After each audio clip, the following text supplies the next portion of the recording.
In this guide, I'm going to show you how you can reset your Roku remote without a pairing button. Before we do get into this guide, make sure to like the video and subscribe to the channel with all notifications on. It really does help the channel and lets us know that you want more content like this. We'd greatly appreciate it. And if at any point throughout this guide you did have any questions, just ask them down in the comment section below and we could help you out further. I'm going to be doing my best to reply to every single comment down there. Now, first things first, you're going to want to unplug the power from your Roku device, whether it's a Roku TV or a Roku streaming player. From here, focus on your remote. Just flip that remote over, remove the back cover, and take out the batteries and wait for about 30 to 60 seconds. From here, plug the power back into your Roku device and wait till the home screen appears, and then put the batteries back into your remote. Now, what you're going to want to do is press and hold down the home button and the back button together for about 5 to 10 seconds. And you should see a light up at the top of the remote start flashing, which means it's now in pairing mode. After a few seconds, test the remote, make sure everything's working, and if it doesn't connect the first time, just repeat the pairing steps again and hold the buttons down a little bit longer. But that is how you could reset a Roku remote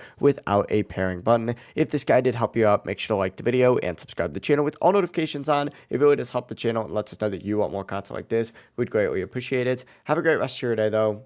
Peace.